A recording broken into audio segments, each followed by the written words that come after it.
My dad's dream was actually to have me be a crane operator. So I grew up working in the business, riding in the cranes with my brothers and setting them up, rigging, standing on roofs and giving them the cues for the crane on, where they had picks that they couldn't see.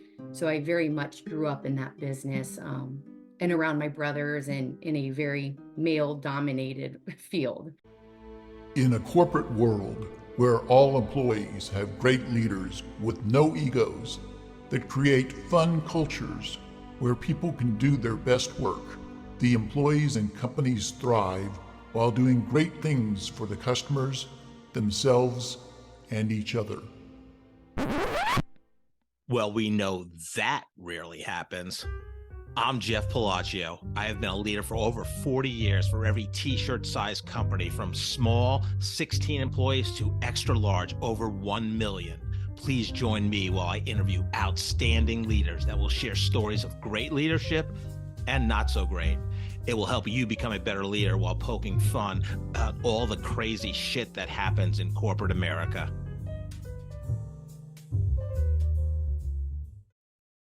Hi, I'm Joe Deshawn, and welcome to the Corporate Couch with Jeff Palacio. Today, Jeff is interviewing Franny Goolsby. Franny is the Senior Vice President of Sales at Salelytics, where she works with prospects and clients to implement strategic business plans beyond traditional feet-on-the-street sales models. Prior to working 13 years at Salelytics, Franny held jobs as a soccer coach, in athletic marketing, and even as a crane operator assistant in her family's business. You can learn more about Franny at salelytics.com. Let's listen as Jeff talks to Franny. Franny, I would like to welcome you today to the Corporate Couch. Great, thanks. It's good to be here, Jeff. It's good to catch up with you. We go back a long way, so this is exciting too. Oh, yes, we do, Franny. So Franny and I met. She was director of sales at West Corporation, and sends just a cold outreach email to my boss at Boehringer Ingelheim Animal Health, and he was famous for just he wanted to respond to anybody that reached out to him, even people he didn't know, which didn't know Franny, and if it pertained to what I was doing. Which I had, thrown around an inside sales strategy, and that's what West Corp, part of West Corp, did. Where Franny was the head of director of sales. So yeah, I get the email from Colin Meyer, and we have a meeting, and we build a business relationship. So there you go, salespeople out there in the world. See, cold outreach still works, and it turned into a great relationship, and started with about 7 reps representing us with West Corp, and now Salelytics.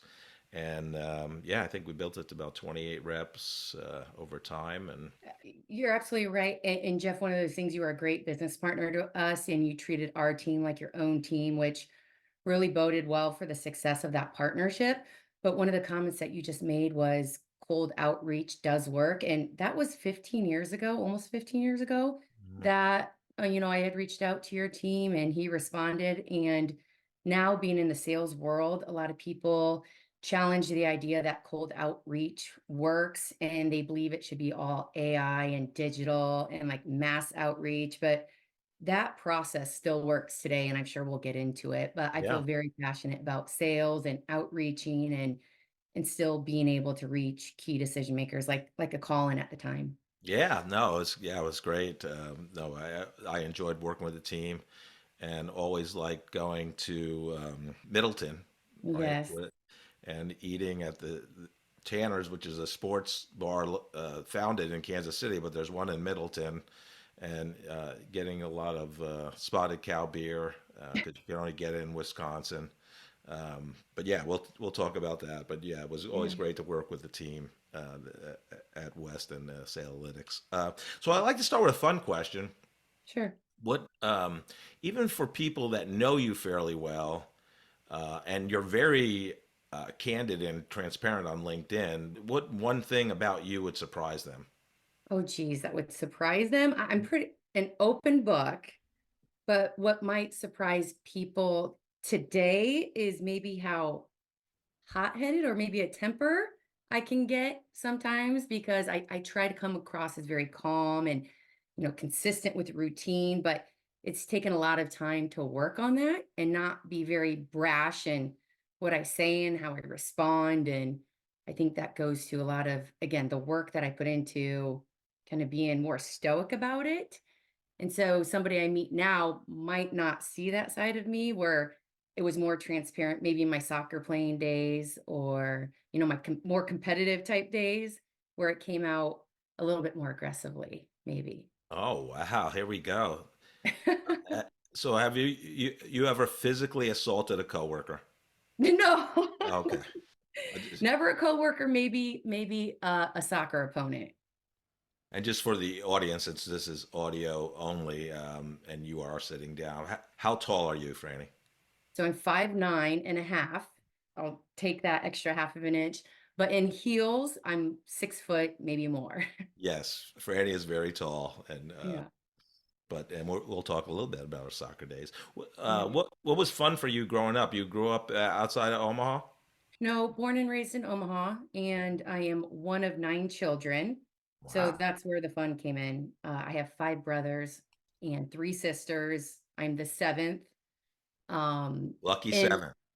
lucky seven. Lucky seven is my number growing up, and still my number today.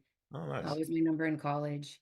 And so, and that's really where the fun came. And my parents had a business that they started and grew. So it was a home business. They had, it's a local crane business called Lift All Crane Service. So all 5 of my brothers were crane operators for my dad. And my dad's like ongoing joke was, when people asked him where he got good crane operators from, he always made the joke that he bred them. So that business has now, since the passing of my dad, turned over to my brothers and my sister.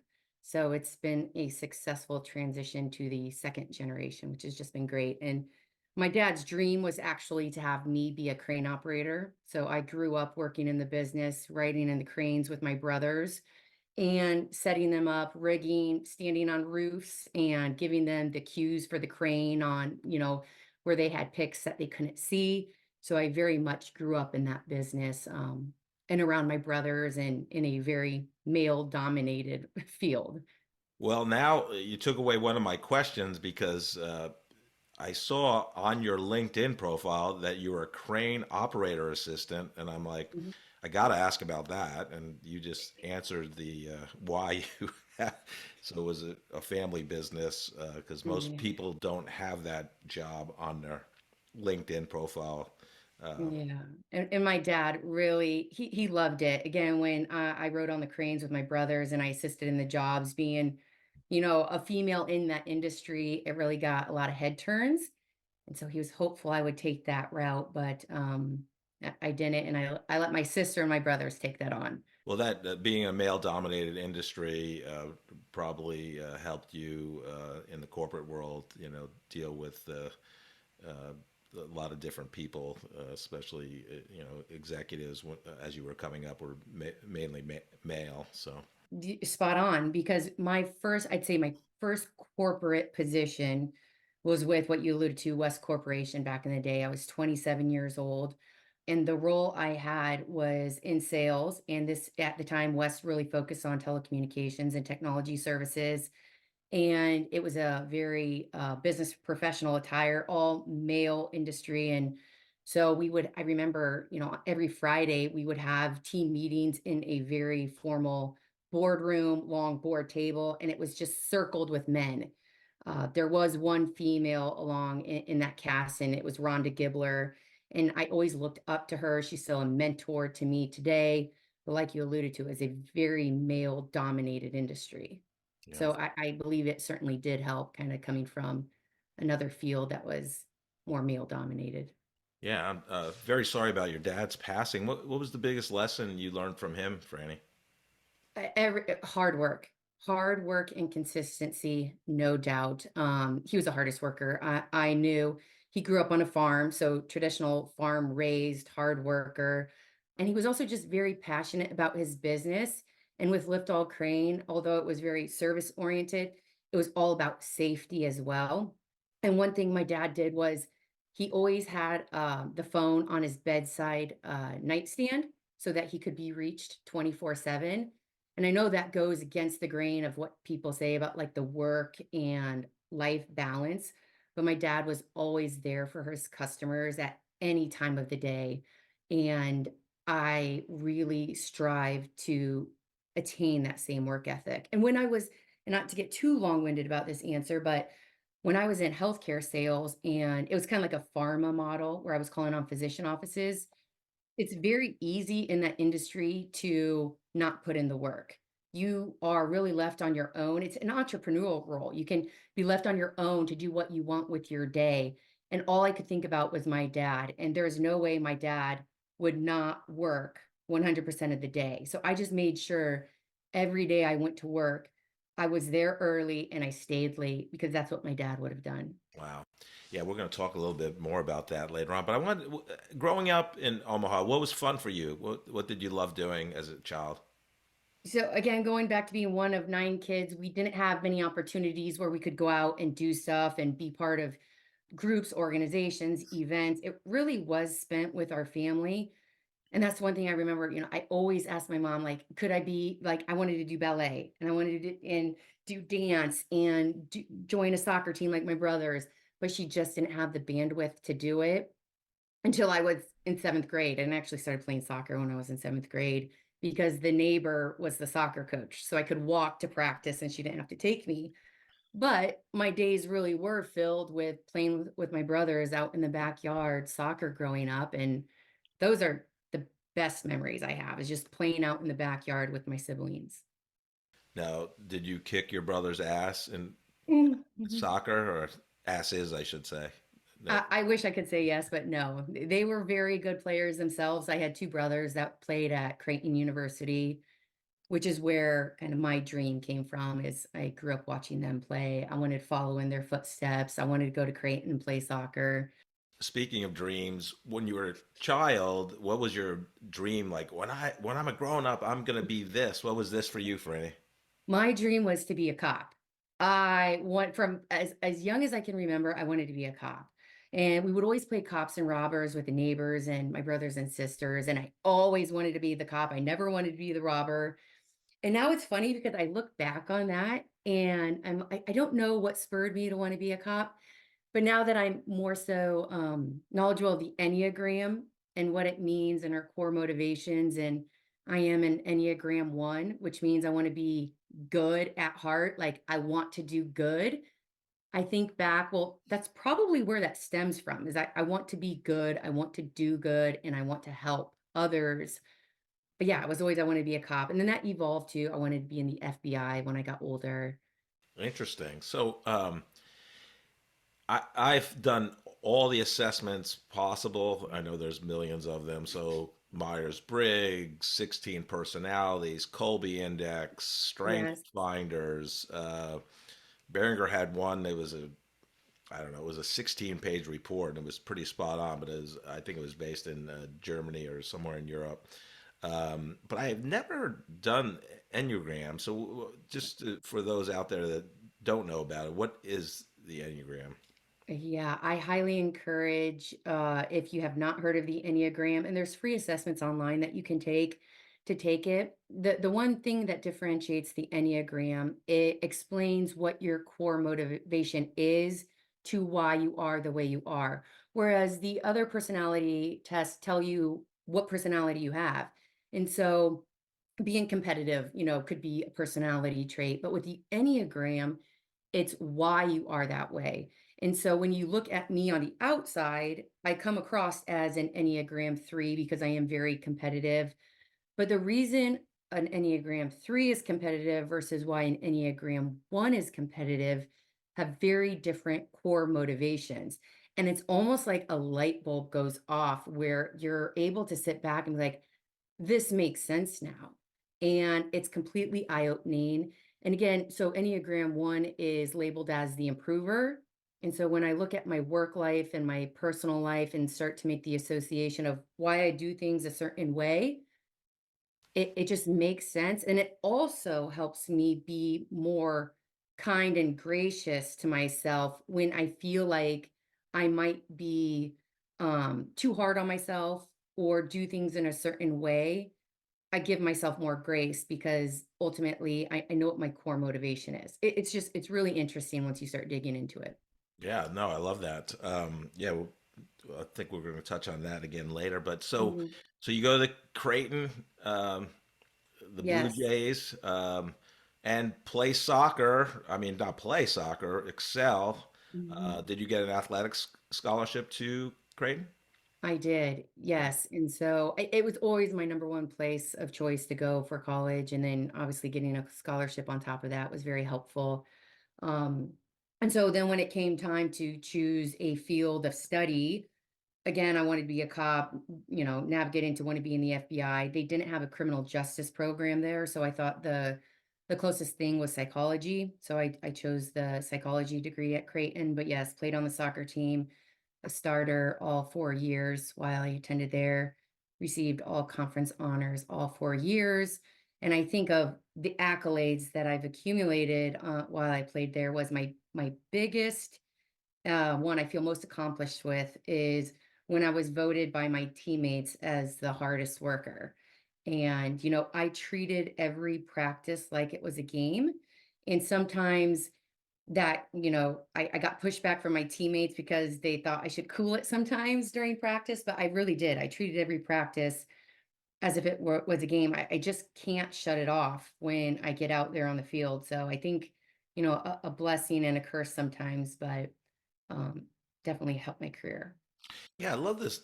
So they didn't have criminal justice, but and so was there any other reason to pick psychology in terms of that? Because it's a very interesting degree, and obviously Mhm. a lot of sales is psychology, most of it actually. But yeah, was there any reason you picked? And was that your original major from freshman year to senior? Because a lot of people I interview, which is over 60 now, have you know multiple majors. I What they start with and what they end with is a lot different.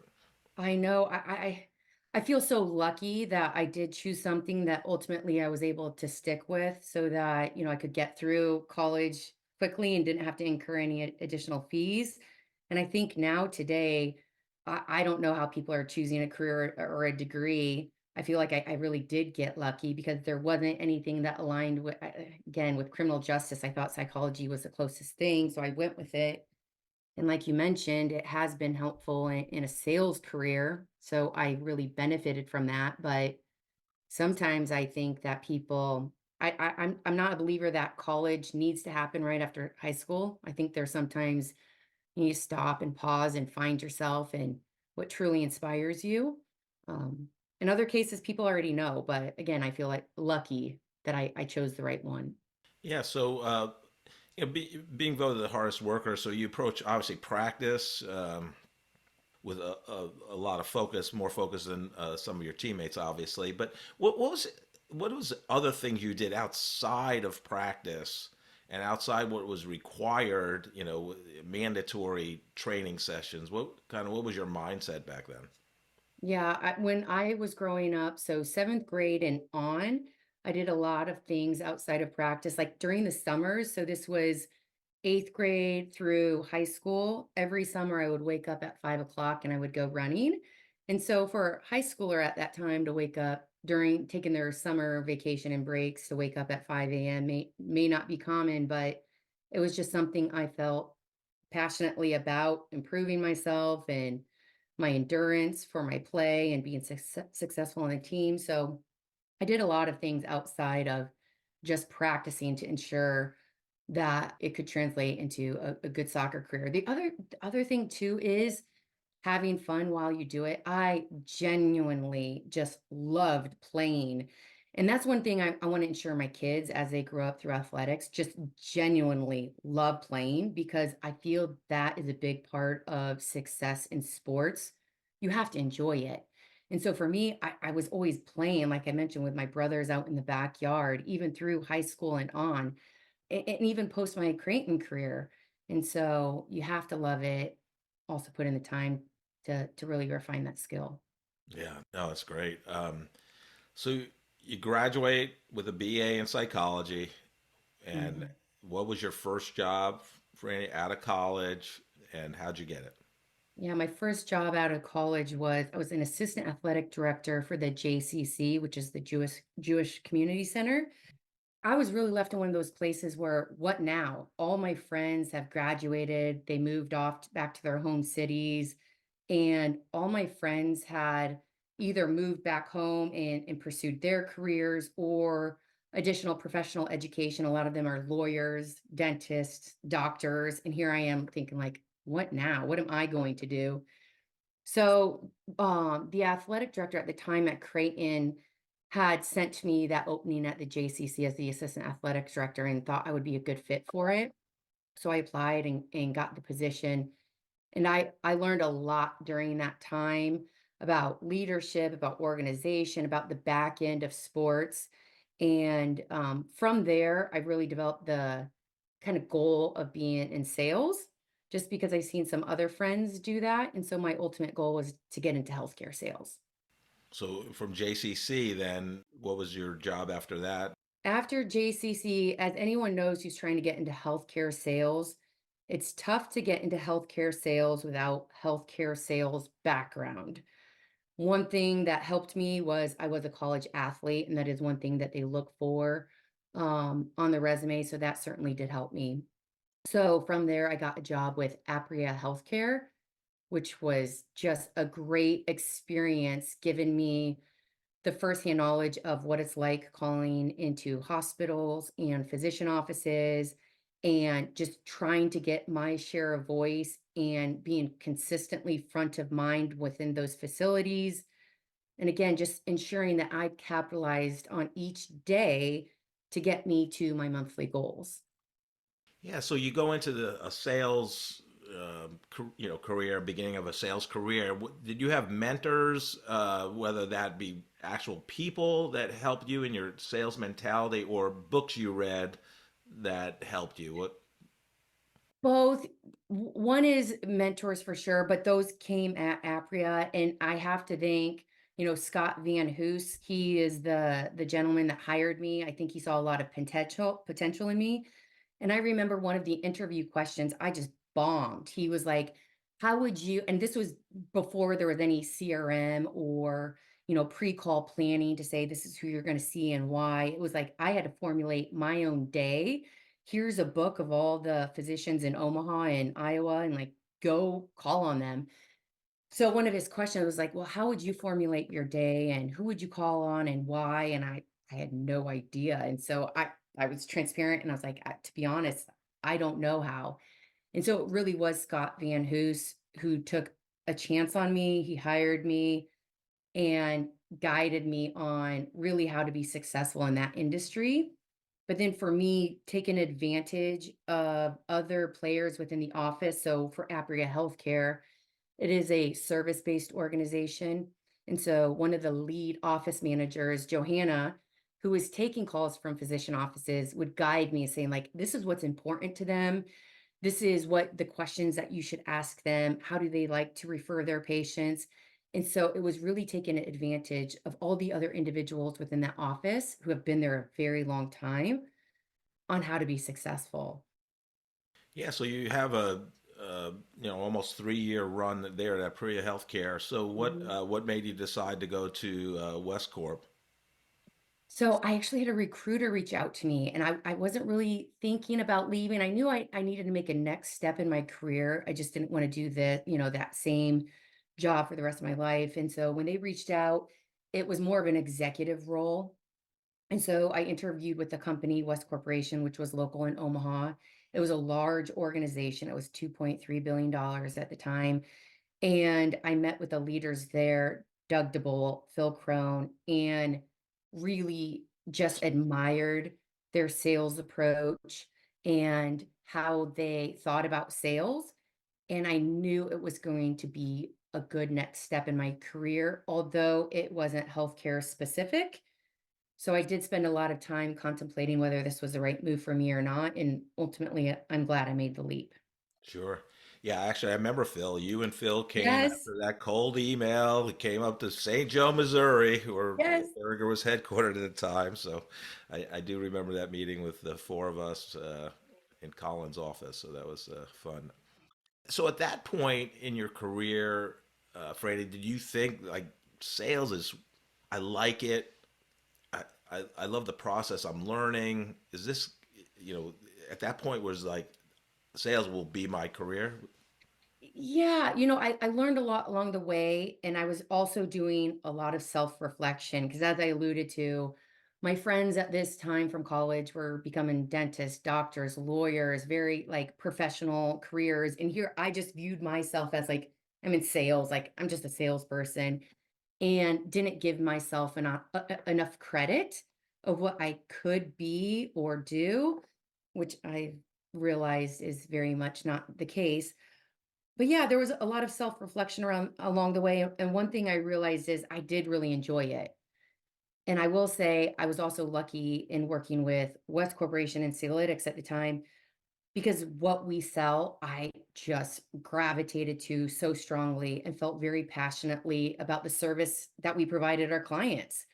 So that helped me become very passionate about sales because I was very passionate about the service that we provided our clients. Yeah, and it's so interesting too how things intertwine. I believe there's no coincidences, but it's like I started my career in telecom, and West started with the husband wife. Yeah, I Carrie and forget. Mary West. Yeah, the West. Yeah, started in at AT&T where I started my career doing outbound or telemarketing, telesales for AT&T. I believe that's how West, I believe, started, if I remember the story correctly. So just very interesting. Yeah, I love to talk about your approach. I mean, because I mean, like you said, you're very transparent on LinkedIn. I mean, so I mean, I love what you're doing in terms of you're out there. But before we kind of touch on that, I mean, people have various degrees of thoughts on LinkedIn. As it should be all business. Should it be a combination? I think mostly everybody believes there shouldn't be any politics. Like, Agree. yeah, but Keep that out of there. I mean, but when your posts are very transparent, and I love how you just. I mean, you have four girls at various different ages, and you're coaching them, and I think when school starts, you do or when the school year, you do Dunkin' Donut Friday with your girls. I love all that. But what are your thoughts on using LinkedIn in the way you use it? Yeah, I do feel like it is a professional workplace platform, but there are things that you can take because, again, the whole work-life balance model, and there are things that from a work perspective you can pull into your personal life, and things from your personal life you can pull into your work life. And it is truly a balance. And I think, being in my position and role, what I can share with my LinkedIn community is how you can do both.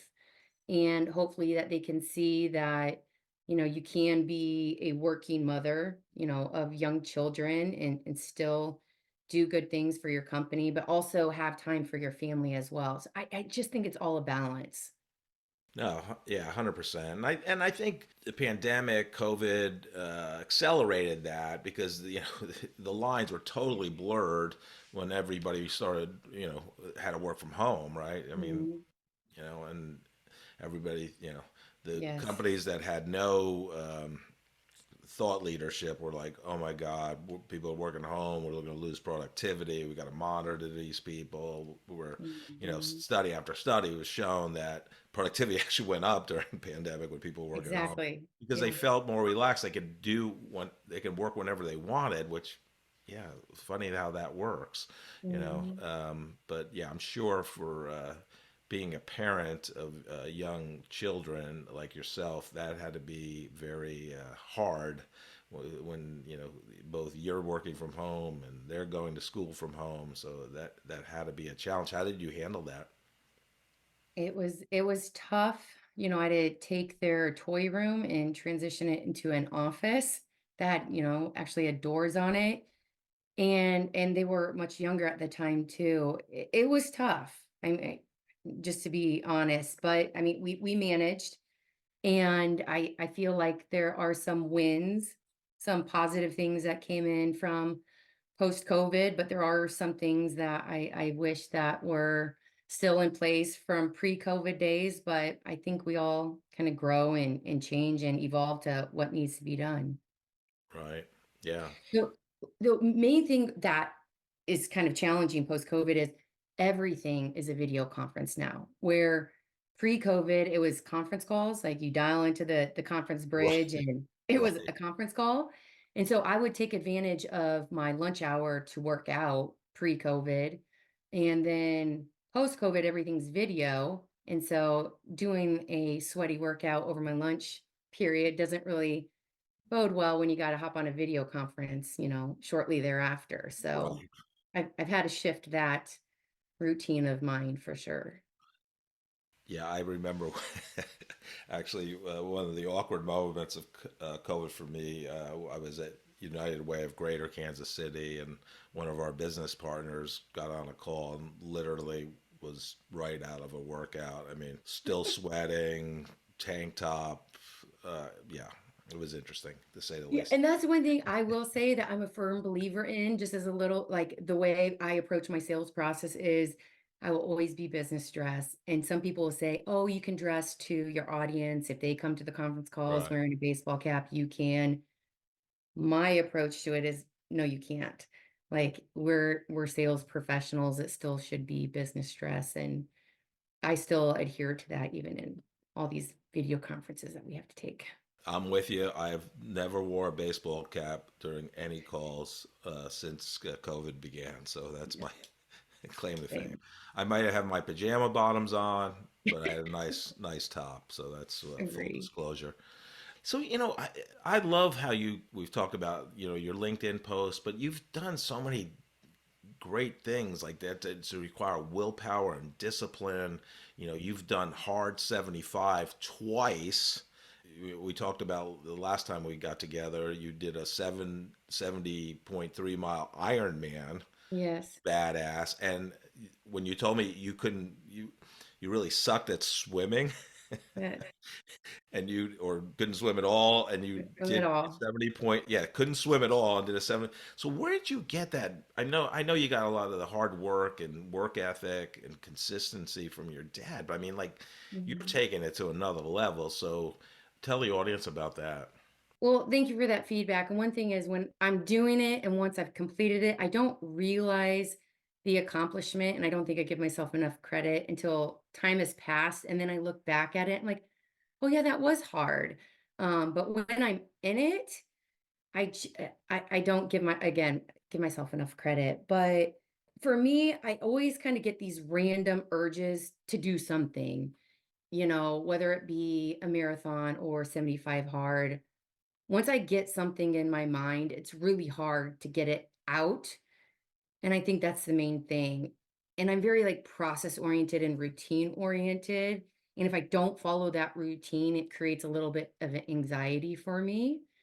But I will say for anyone and all your listeners that have not done 75 hard, I highly encourage it. It is such a good program to gain such mental and emotional gains through that program. And again, when you look at it and you're like, oh, I can't do 2 workouts a day. Well, the workouts can be anything you want. They can be a walk, as an example. It's just finding the time and committing to do it.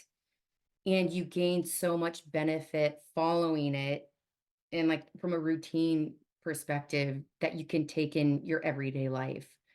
The half Ironman's a whole different story though. That was a little I look back at that was a little crazy. All right, we'll go back to the Ironman, but explain to the audience, because I know what hard 75 is. I have not done it, Mhm, but because you're right, I love your approach because everything is really consistency and habit. I mean, mhm. Jocko Willenick, the extreme discipline, ex Navy SEAL, he says discipline is freedom. Absolutely. But explain to the audience what Hard 75 is. Right. So and it's by Andy Frisella. He originated the program. And it's the idea of there's certain tasks that you have to complete every day for 75 days. So you have to drink a gallon of water. You have to take a progress photo. You have to read 10 pages of a self-help book.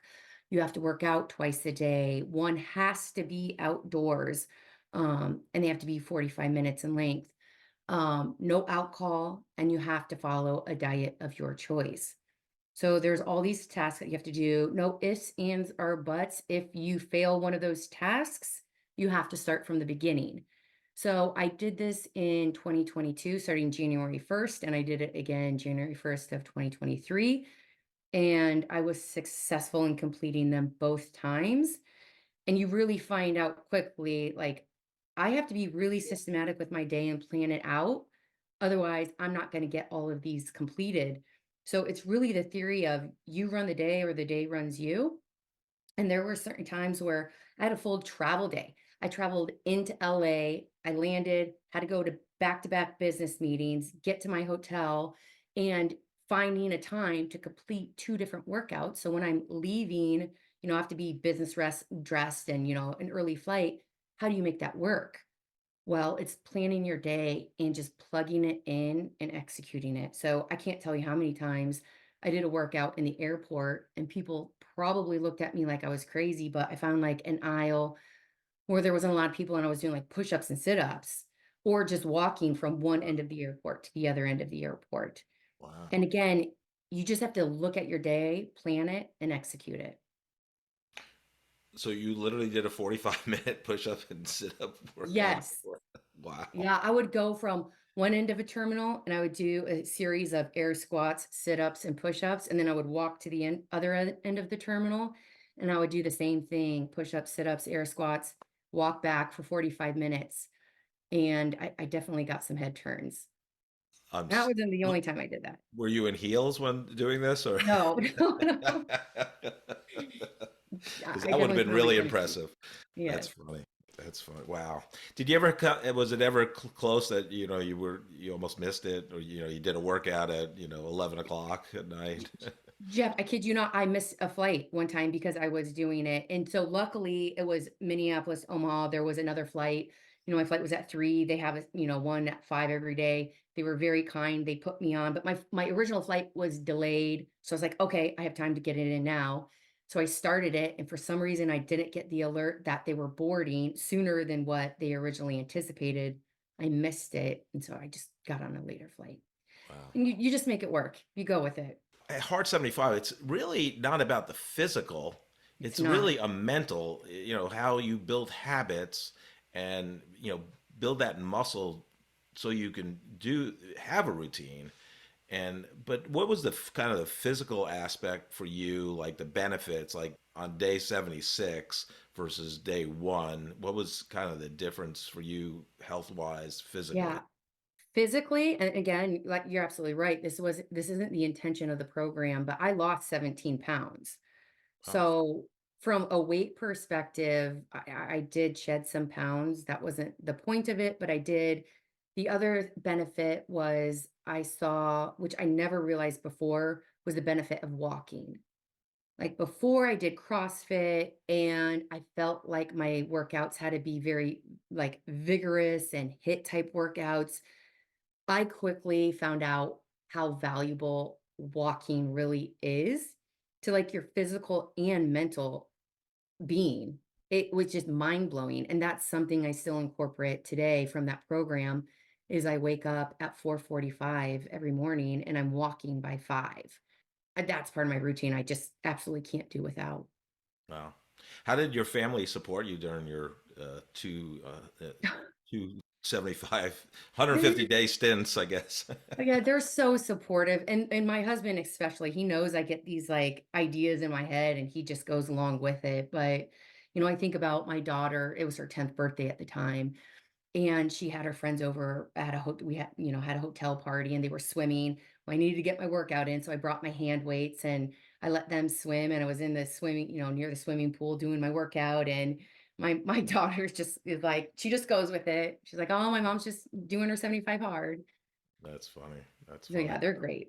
Most people that do kind of a triathlon start with a quarter mile, half mile swim, a 5K, maybe a 10K, and a 20-mile bike ride. But you know, the do a 70.3. That's a half Ironman, right? I believe. Yes, Yeah. it So is. tell us about the three.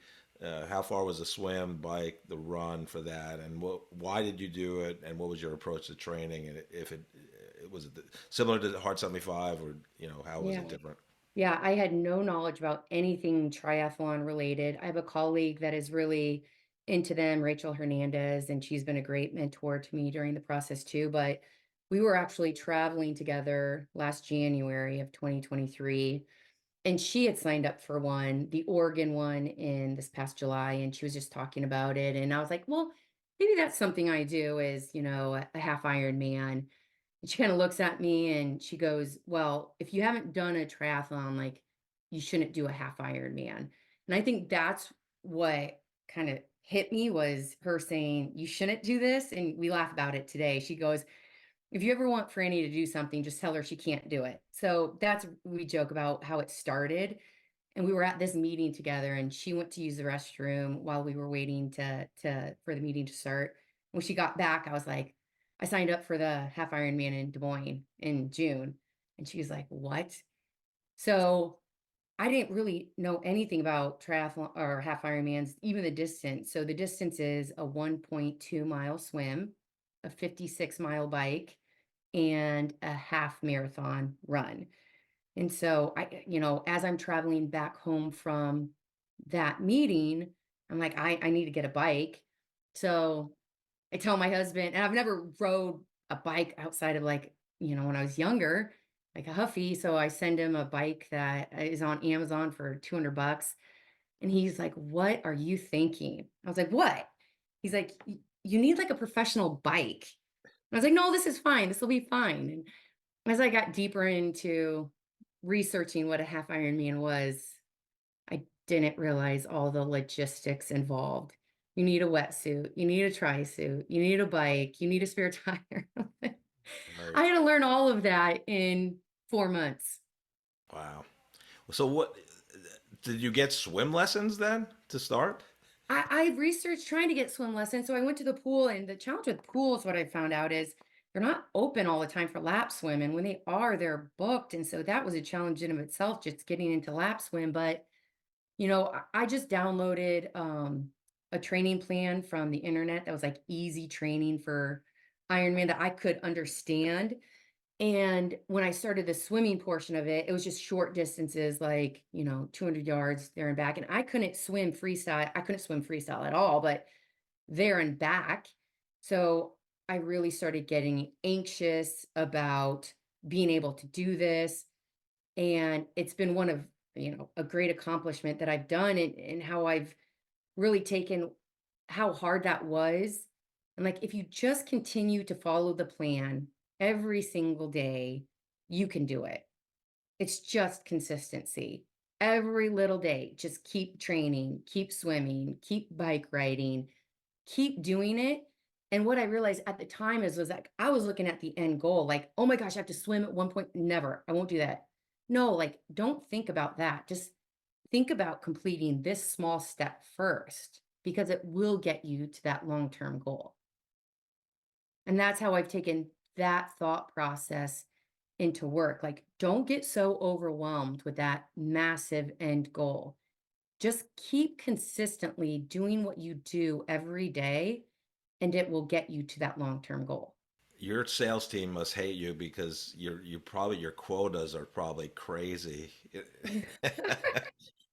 And then you Well, say, "Well, look, I compete. I just did I didn't even know how to swim, and in 4 months, I did a, 70.3, half Ironman." yeah, they probably think I'm a broken record because like the words I live by is consistency. It is just doing those things every single day. And in our sales world, as you know, it's a long, complex sales cycle. So you can get away with not doing something, a day here, a day there, because when you're looking at your pipeline, it doesn't change a lot. So you can say, I don't have to do something today and it's not going to change, and that's okay. I can get away with it. But it's like when 6 months pass, 7 months pass, that's when you're going to notice a difference. And so it's just being diligent and sticking to that routine. And I go back to the 75 hard. Like, here are my set tasks. If you follow them every single day, at the end of the 75 days, you will reach a goal, of betterment yourself and your routine and your thought process if you just follow those every day. And so I take the same theory into work and sales. If you have these goals every day, and they can be small goals, like make 5 calls, make 5 outreaches, clean up your sales force, have those goals every day, and you will be astonished by the end of 75 days. There's no way you wouldn't have made any progress. Every salesperson loves the client pitch, the post client pitch. I mean, that's the fun stuff, right? It's almost Hmm. like that's the you know Creighton versus Nebraska soccer game, right? I mean, that's Yes. fun, right? It's the performance. The prospecting is hard, and I think maybe you would agree that like that's where most salespeople struggle. So what you're talking about is setting activities that you Yes. control. Can't control the sale, but what else are, in terms of your prospecting thoughts to help you, your sales teams kind of get Mhm. through I'll say the mundane part of sales, right? One, it comes back to the comment I made before is I feel very passionately about what we provide our clients at Salelytics, and that I approach it more as a consulting perspective, that I'm here to provide insights, guidance on where it can help their business. So for me, I absolutely love the prospecting stages of it because my customers are across a variety of industries, and healthcare specific, it's pharma, it's med device, it's capital equipment, but even outside of that, it's telecom, logistics. So I start researching these different organizations, their company, what's their value proposition, who are their customers, how can our services support them to drive revenue, and then the goal is ultimately to get them to have a call with me. And I love that research phase of it and trying to connect the dots and reaching out and getting them to want to hear more. And some people will clearly say no, or take me off your Sure. list, and that's okay. I still will take that as a win, that somebody's out there listening. But when somebody does respond back, it's such a high, and that high will get you to keep doing it and keep reaching out and sharing what we do. Yeah, do you think the way you use LinkedIn has helped you in your prospecting? I don't know that answer. I've tried LinkedIn as a means to reach out and to schedule connections and calls, and I haven't found that it's as valuable as an email or a phone call outreach. Now, maybe the value, once I've made that outreach and we've made the connection, and it really makes humanizes me maybe to them.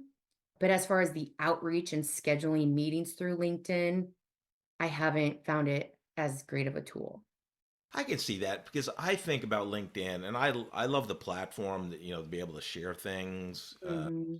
like you, including this podcast. But, what I think is, if you're working at XYZ company, you're probably not on LinkedIn a lot for the most Yeah. part, unless you're responsible for that XYZ company's presence on LinkedIn. So most people are, heads down working on their job and creating strategies, implementing strategies, whatever the job is, where like business development people and sales professionals are on LinkedIn trying to do reach outs. So they're just not on LinkedIn. I think so. Yes, I agree with you. I think once you make the connection through email, phone, or whatever, and then you become connected on LinkedIn, it's more of a place where people can see, what your presence is about, and you're not trying to sell anybody anything with your content.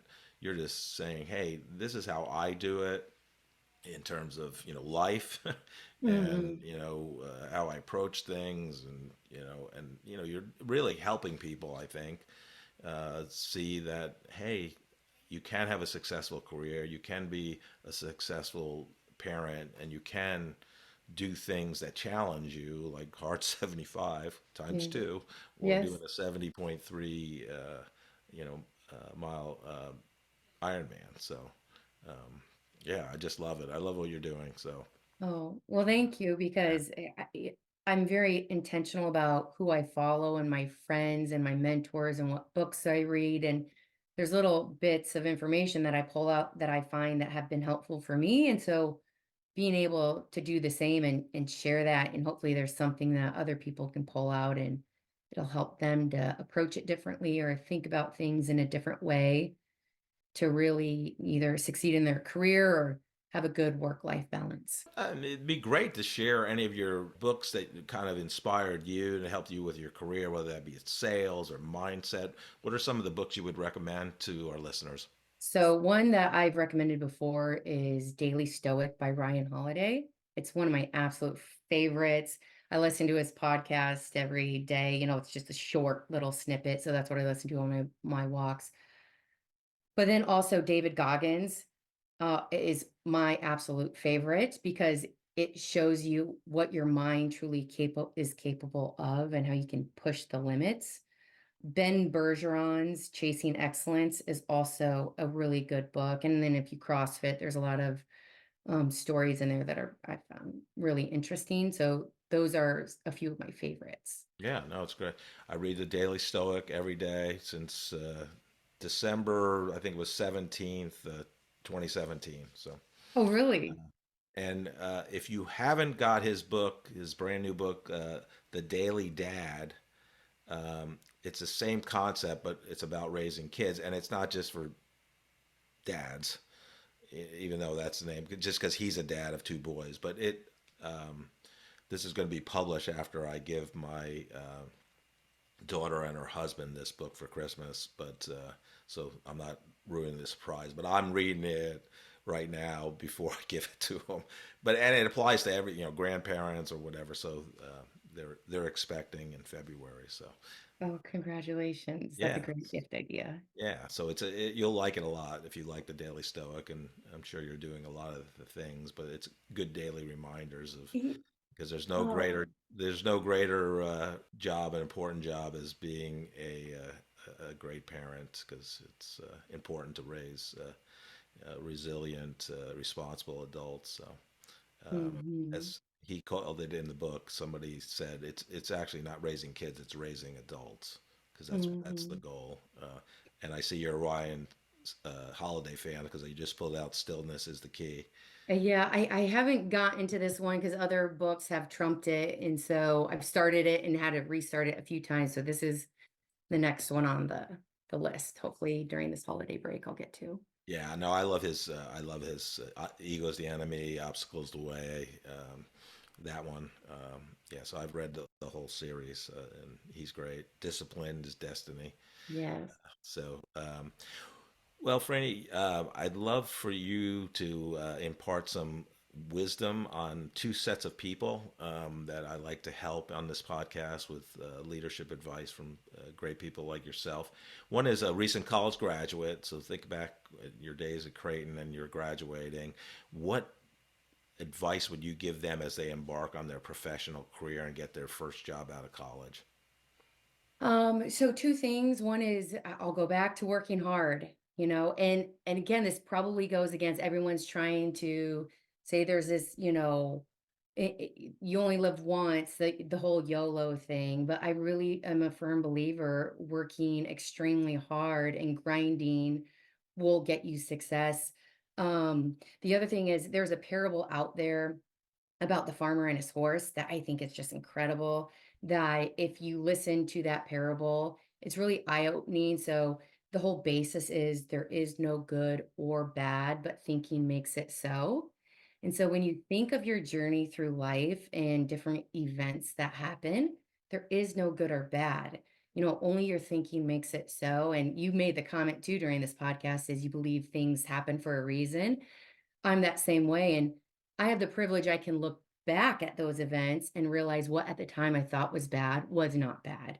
And whether that's a relationship that ended or a job that you didn't get, um, it's not bad because it ultimately leads you to where you need to be.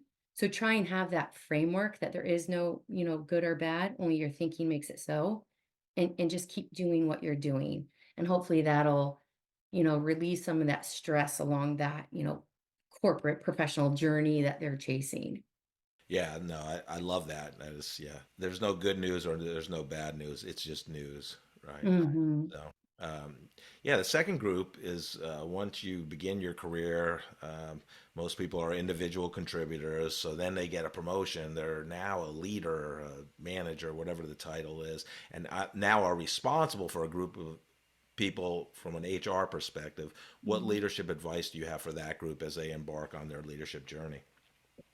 Well, I just look back at what was helpful for me and what stood out for me. And, I go back to this is when I was younger, my brother, he was the manager at a car wash. And I just remember my brother telling me, and he was in high school at the time, maybe just outside of high school. But he was like, I will always do what I ask of my employees. I will be in there cleaning cars with them, doing exactly, I can't ask them to do anything I wouldn't do myself. So when I get into the professional world, I look at one of my mentors, Phil Crone. He was the same way. When we met on a weekly basis, he would be like, "What do you need me to do? What can I do for you?" And he was always willing to jump in and do any dirty work, any cold calls that I needed help with. Again, he wouldn't ask me to do anything, he wouldn't do himself. So I approach it in the same light where I'm not going to ask anyone to do anything I want to do myself. And if there's anything I can do to help along the way or process, I am all in. And that's what I hope that they get from me is that I'm truly there to support them and do anything I can that, I wouldn't ask them to do something I wouldn't do myself. Great advice. Love that. Also, before we end our conversation today, I have to ask January 1st, 2024 is happening here in about 10 days. Is Hard 75 number three on the list, or what's the next challenge for you?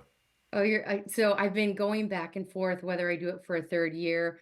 I do have a few work trips coming up in the new year that I was thinking, do I want to have to do it again?